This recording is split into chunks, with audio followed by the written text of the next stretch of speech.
आपको प्राक्कलन एवं मूल्यांकन चैप्टर बताने जा रहा हूँ। ये इम्पोर्टेंट क्वेश्चन है, एक या दो क्वेश्चन मिल जाते हैं आपको। प्राक्कलन होता क्या है? प्राक्कलन किसी भी कार्य को प्रारंभ करने से पहले पूरा अनुमान लगाना प्राक्कलन कहलाता है। प्राक्कलन के टाइप कितने होते हैं? जैसे प्रारंभिक प्राक्कलन, प्लिंथ एरिया एस्टिमेटिंग, प्लिंथ क्षेत्रफल प्राक्कलन, घनदर एस्टिमेटिक्स या प्राक्कलन, प्रस्तुत प्राक्कलन, अनुपूरक प्राक्कलन, संशोधित प्राक्कलन। अब प्रारंभिक प्राक्कलन होता क्या है?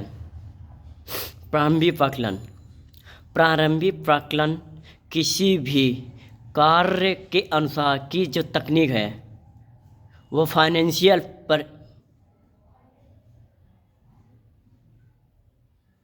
परमिशन लेने की प्राक्कलन किया जाता है।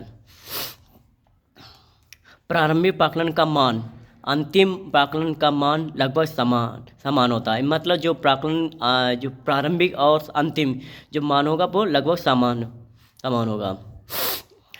प्लिंथ एरिया एस्टिमेटिक्स, इस प्राक्कलन को प्लिंथ के दर के अनुसार तैयार किया जाता है।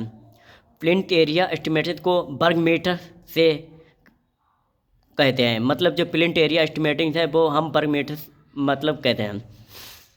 घन दर प्राक्कलन, क्यूब रेट एस्टिमेटिक्स की गणना भवन के आयतन के आधार पर किया जाता है। जो मतलब क्यूब रेट है वो हम भवन के आयतन के आधार पर किया जाएगा। घन दर प्राक्कलन प्लिंथ दर प्राक्कलन के सापेक्ष अधिक शुद्ध होता है। विस्तृत प्राक्कलन, ये प्राक्कलन सभी प्राक्कलन में विश्वसनीय मतलब रिलायबल प्राक्कलन होता है। इस प्राक्कलन में सभी मदों का प्राक्कलन किया जाता है। अनुपूरक प्राक्कलन मतलब सप्लीमेंट्री एस्टिमेटिंग, निर्माण कार्य के दौरान किसी भी अतिरिक्त कार्य को जोड़ने के लिए एक अलग से विस्तृत प्राक्कलन तैयार करना होता है, उसे अनुपूरक कहते हैं। संशोधित प्राक्कलन, जब मूल लागत से 5% व्यय अधिक बढ़ गया हो या जब अतिरिक्त 10% खर्च मूल लागत से 10% अधिक बढ़ गया। मतलब जैसे 5% अगर तुमने लागत करी है, अगर तुम्हें ज़्यादा अगर खर्च करनी है तो 10% अधिक बढ़ जाता है। जैसे अब आ जाते हैं क्षेत्रफल गणना होता क्या है? इसके टाइप्स ऑफ एरिया मतलब टाइप के प्रकार। प्लिंथ क्षेत्रफल किसी निर्माण क्षेत्र का आवरण क्षेत्रफल होता है। प्लिंथ क्षेत्रफल में आंगन, कोर्टयार्ड, बालकनी, प्रासमोचा मतलब कैंटिलीवर, पोर्च, लिफ्ट का क्षेत्रफल सम्मिलित नहीं किया जाता है। हमेशा याद करना कि प्लिंथ जो क्षेत्रफल है जो निर्माण के मतलब जो निर्माण है वो उसका आवरण क्षेत्रफल होगा। प्लिंथ क्षेत्रफल में आंगन, बालकनी, कैंटिलीवर, लिफ्ट का क्षेत्रफल को सम्मिलित नहीं किया जाएगा।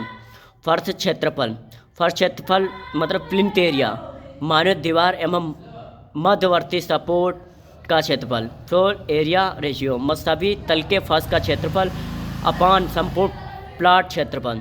नोट देखो, ये क्वेश्चन में 100% आते हैं, इसमें एक या दो क्वेश्चन आएंगे इंपॉर्टेंट, ये अपनी कॉपी में वो कर लीजिएगा।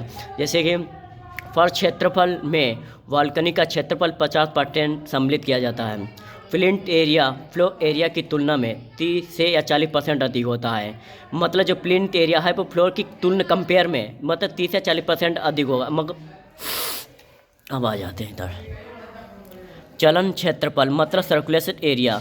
चलन क्षेत्रफल दो प्रकार के होते हैं। कौन कौन से होते हैं? जैसे क्षैतिज चलन क्षेत्रफल। क्षैतिज चलन क्षेत्र मुख्यतः संपूर्ण प्लेन क्षेत्रफल 10 या 15% होता है। जैसे बरामदा मतलब जो प्लिंथ का जो क्षेत्रफल है, ठीक है, जैसे बरामदा का, ठीक है, क्षैतिज पे तो 10 या 15% होगा। जैसे बरामदा। ऊर्ध्वाधर चलन क्षेत्र प्लिंथ क्षेत्रफल 4 से 5% होगा। जैसे जीना है, तुम्हारा लेफ्ट है आदि। कारपेट क्षेत्रफल भवन में रहने का योग्य क्षेत्रफल कारपेट एरिया कहलाता है। मगर जो भवन में आप योग्य हो तो क्षेत्रफल को कारपेट कहलाते हैं। जैसे सी ए क्या सर्कुलस एरिया। फर्श क्षेत्रफल माने चलन क्षेत्र प्लस अनुप्रयोग क्षेत्रफल। वाणिज्यिक भवन कमर्शियल बिल्डिंग के लिए कारपेट एरिया 60 या 75% एवं आवासीय भवन रेजिडेंशियल बिल्डिंग के लिए कारपेट एरिया 50 से 50 से 65% होता है। भवन निर्माण कार्य के प्रक्रिया, निर्माण कार्य शुरू करने से पहले निम्न स्वीकृतियों का अवधि जाना। देखो, निर्माण कार्य करने की प्रक्रिया जो है हमेशा ध्यान रखिएगा आप, निर्माण कार्य शुरू करने से पहले इन स्वीकृतियों को ध्यान बहुत ज़रूरी है, क्योंकि इस क्वेश्चन पूछ दिए जाते हैं। जैसे प्रशासनिक स्वीकृतियाँ, व्यय स्वीकृति, विनियोजन स्वीकृति का व्यक्ति। अब आ जाते हैं भवन में खुला क्षेत्र, भवन के अवयव खुला क्षेत्र। जैसे विंडो है 1/10/8, मतलब ये खुला क्षेत्र होना चाहिए। जैसे डोर एंड विंडो का 1/4 होना चाहिए। सामान्य कमरे में रोशनदान, मतलब स्काई लाइट जो है 1/25 होना चाहिए। स्नान गृह तथा शौचालय में विंडो का जो क्षेत्रफल 1/10 होना चाहिए।